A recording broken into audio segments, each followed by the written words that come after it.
Que a luz do Evangelho do Mestre Jesus invada os nossos lares, permanecendo hoje e sempre.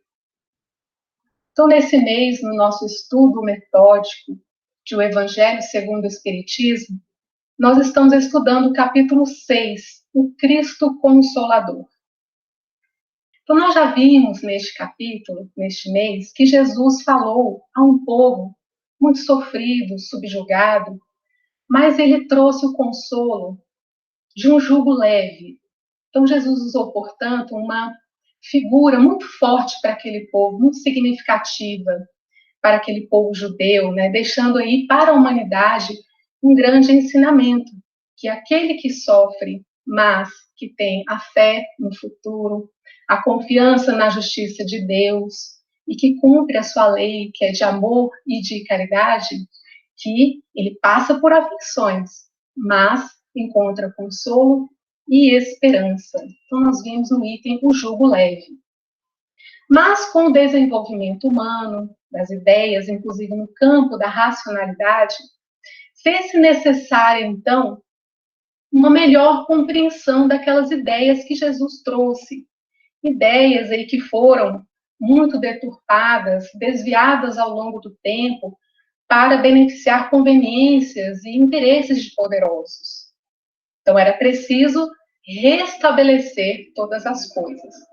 Na semana passada, então, nos foi pontuada a promessa de Jesus, da vinda de um novo Consolador que viria, segundo Jesus, relembrar seus ensinamentos e ensinar todas as coisas.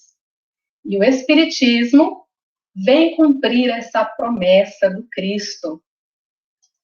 Porque o Espiritismo vem cumprir a promessa do Cristo e o Espírito de verdade preside a sua implantação. Então, é uma doutrina que não é individual, ela não é obra de um homem só, mas ela é fruto do ensino coletivo dos Espíritos, ensino que é presidido pelo Espírito de verdade.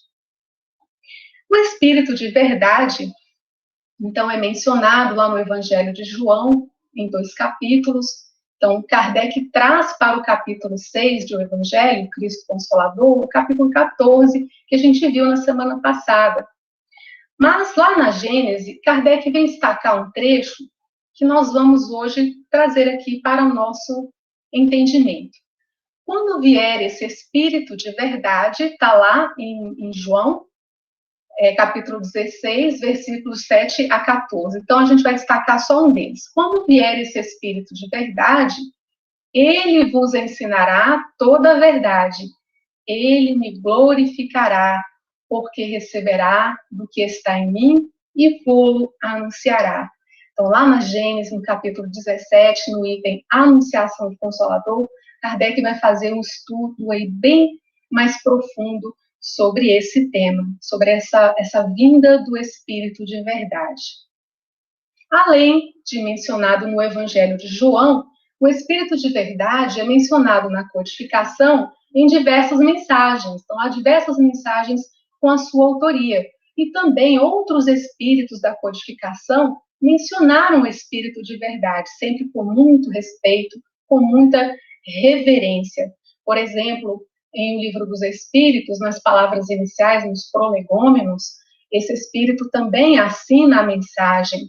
Na célebre mensagem também que prefacia o Evangelho segundo o Espiritismo, essa mensagem também é assinada pelo Espírito de verdade. E muito embora a sua identidade não tenha sido confirmada, na Revista Espírita de julho de 1866, Allan Kardec vai mencionar o Espírito de verdade como uma individualidade, é um nome próprio, diz ele lá na revista, pertencente a um único Espírito. Isso é muito importante para a nossa informação. E é o mesmo mencionado lá no Evangelho de João, né, conforme a promessa de Jesus. E ele diz mais que esse Espírito ele se comunicava raramente e somente em circunstâncias especiais, mas as suas mensagens eram sempre de uma linguagem muito profunda, de ideias muito profundas e de muitos ensinamentos, de uma qualidade impecável. E quando esse espírito se fazia presente no ambiente, todo o ambiente se modificava. Então, a gente vê que é um espírito, de fato, muito especial.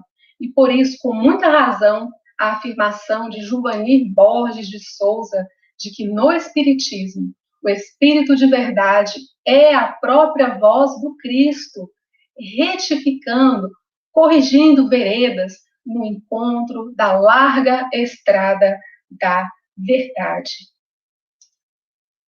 Então, hoje, nós vamos nos ater às instruções dos Espíritos.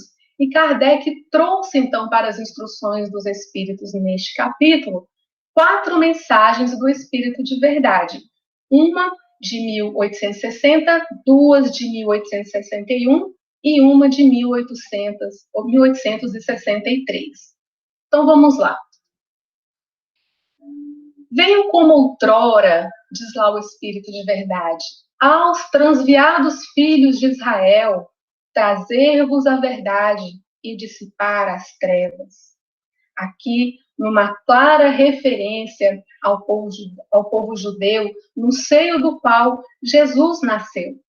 E na obra A Caminho da Luz, psicografada por Chico Xavier, onde o Espírito Emmanuel nos conta, do ponto de vista da visão espiritual, a trajetória da civilização terrestre, nós vamos ter importantes informações sobre esse momento, muito importante da nossa história desse povo, que estava entre um grupo de espíritos que foram degradados, exilados do seu planeta, cuja evolução moral aí não comportava mais esses espíritos que permaneceram aí atrasados moralmente. Então, dentre esses espíritos que vieram para a Terra, até mesmo auxiliar na nossa evolução, os hebreus constituíam aí a raça mais forte e mais homogênea. E eles nos legaram algo muito importante, que foi a crença no Deus único, e tinham muitos valores espirituais. Mas grande era o seu orgulho, e por essa razão, Jesus, que nasceu entre eles, não foi bem compreendido, porque eles aguardavam o Messias vitorioso, mas no aspecto humano, vaidoso, segundo as nossas concepções aqui, egoístas.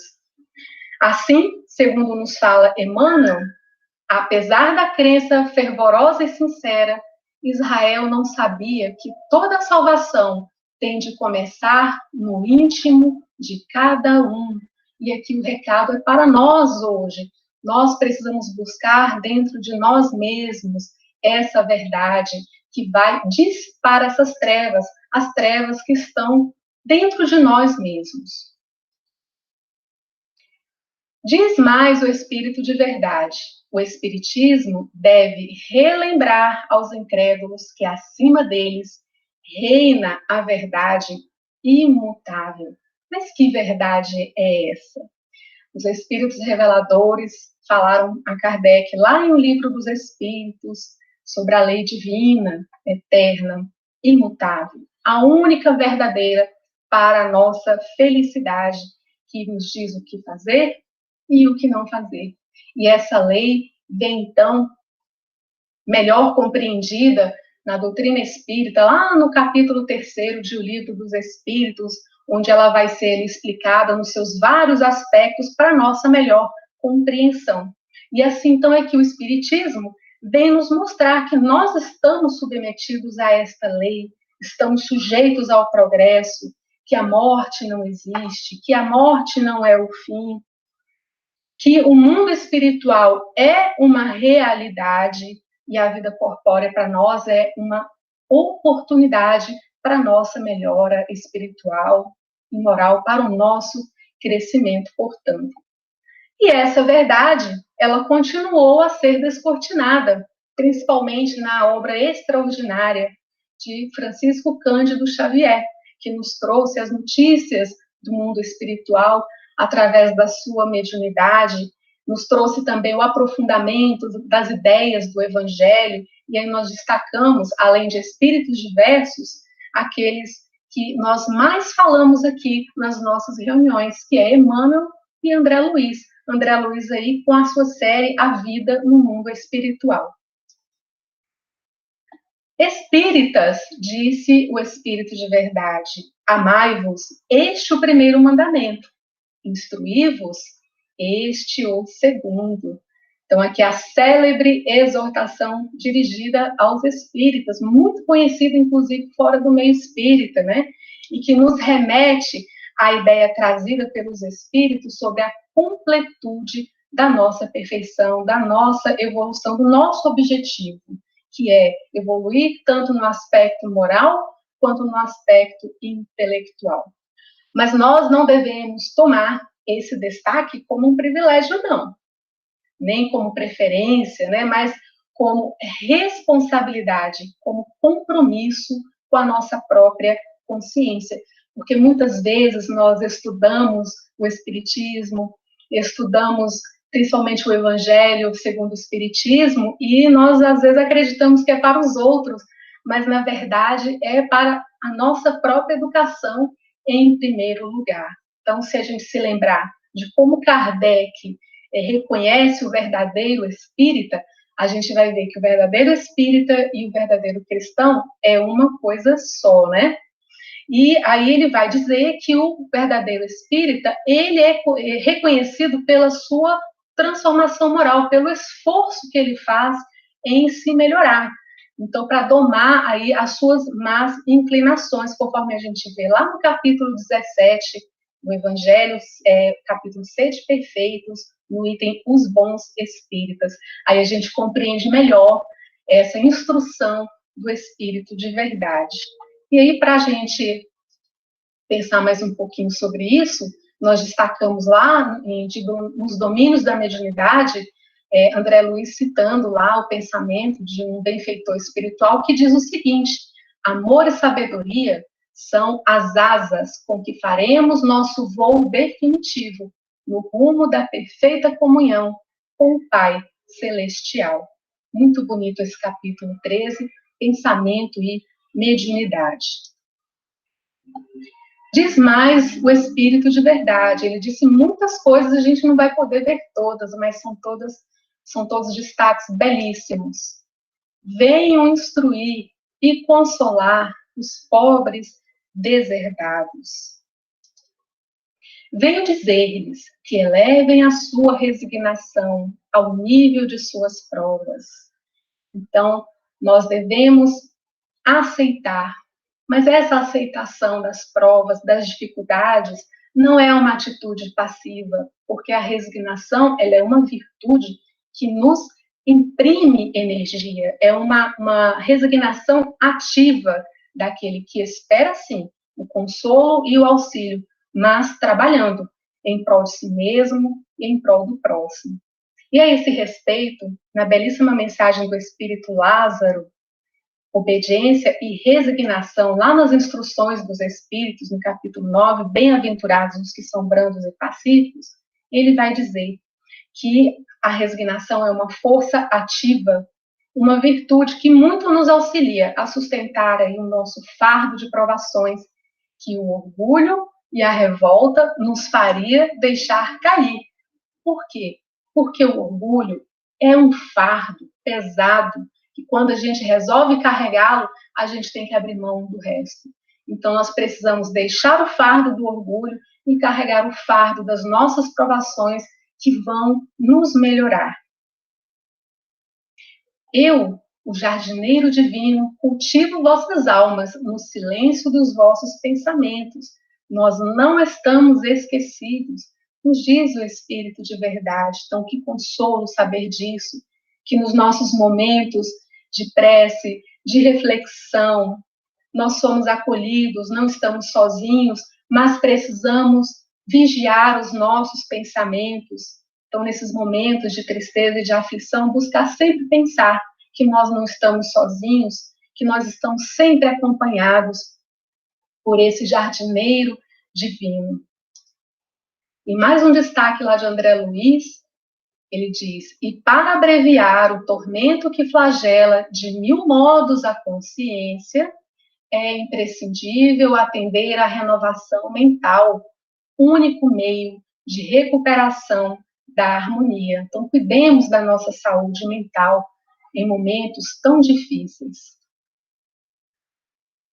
Diz mais o Espírito de verdade: os vossos suores e misérias formam o tesouro que vos tornará ricos nas esferas superiores. Mas essa certeza, só a doutrina consoladora que pode nos garantir. Né? Se nós não encontramos aqui nesse mundo a justiça que a gente tanto procura, e devemos procurar por ela, devemos sempre buscar o melhor. Mas se nós não encontramos, nós temos com o consolo da doutrina a certeza de que essa vida é transitória, que os valores materiais não são esses aqui da matéria, não são os mais importantes que nós vamos levar para a nossa vida de espírito imortal. Então, a verdadeira riqueza é a riqueza do espírito. E a esse respeito, nós temos um importante ensinamento lá na obra Nosso Lar, conhecida obra de André Luiz, psicografia do Chico Xavier, e a dona Laura, ela vai nos dar um testemunho muito interessante dessa verdade aí contida na afirmativa do Espírito de Verdade. Lá no capítulo 21, ela vai nos dizer que ela ficou viúva muito cedo, que ela teve que trabalhar muito em serviços árduos para poder criar seus filhos, como tantas mulheres que nós conhecemos na nossa convivência.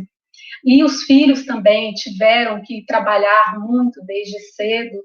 E quando ela chegou no plano espiritual, ela reconheceu que esse trabalho havia poupado ela de sofrimentos lá no plano espiritual. Então, ela compreendeu que aquela existência de muito trabalho, na verdade, afastara dela os perigos e tentações aí que a vida material nos coloca. Aí ela vai dizer que o suor do corpo ou a preocupação justa nos campos de atividade honesta constituem valiosos recursos para a elevação e defesa da alma. Então, sempre nos lembremos aqui do recado da senhora Laura. Sou o grande médico das almas e venho trazer-vos o remédio que vos há de curar. Então, para as nossas almas machucadas, doridas, diz ele lá, pela impiedade, pela mentira, pelo erro, pela incredulidade, o remédio é a nossa mudança íntima, que é a essa mudança que o Espiritismo nos convida. Diz mais lá o Espírito de Verdade: o devotamento e a abnegação constituem uma prece contínua. Vamos compreender que o devotamento e a abnegação constituem uma prece contínua. E ele diz mais, que é uma questão de sabedoria, reside exatamente nessas duas palavras, devotamento e abnegação. Então aqui a gente já se inspira essas duas personalidades que viveram uma vida de constante devotamento e abnegação.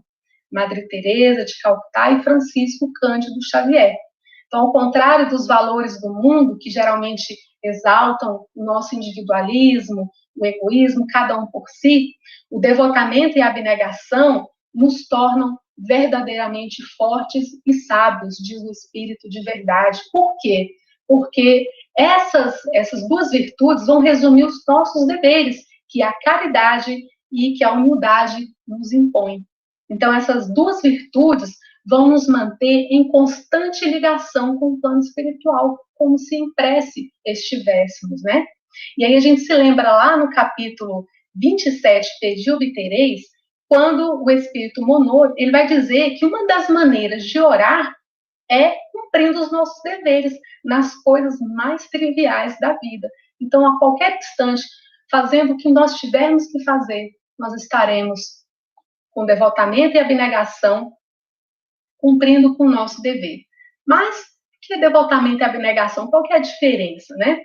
Quando a gente é devotado, a gente é dedicado a uma profissão, a uma tarefa. E conforme a gente vai se entregando, a gente passa a agir com abnegação. Então, a abnegação é a renúncia do interesse próprio. Então, a gente exemplificando no nosso contexto atual. Então, quando a gente vê os profissionais de saúde já devotados, né, à sua função, amantes ali da sua tarefa, passando a empreender um esforço que talvez nem eles mesmos soubessem, que tivessem tanta força, né, para agir como eles estão agindo, vai muito além das obrigações triviais deles, isso passa a ser abnegação.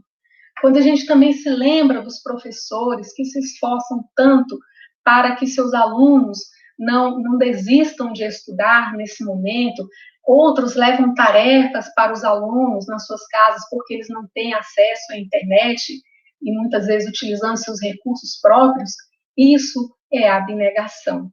E a abnegação é o meio mais eficaz, disseram os espíritos a Kardec, é o meio mais eficaz para que nós deixemos de ser influenciados pela matéria. Então, são duas virtudes que alavancam o nosso crescimento espiritual. E, finalmente, diz lá o Espírito de verdade: os que carregam seus fardos e assistem seus irmãos são meus bem-amados. E como reflexões finais, nós, após essas profundas instruções do Espírito de verdade, que é a própria voz do Cristo, na codificação do Espiritismo, nós vamos trazer as palavras de incentivo, o testemunho do Padre Germano, que seguiu à risca os passos do Mestre Jesus, dedicando-se à consolação dos humildes, dos oprimidos, dos quais ele sempre esteve ao lado, primando pela justiça, pela liberdade de consciência, pelo progresso, e fez da caridade a sua religião. Então ele nos diz lá: enxugai vossas lágrimas, pois o pranto vertido na inação é qual água do mar, que não fecunda a terra.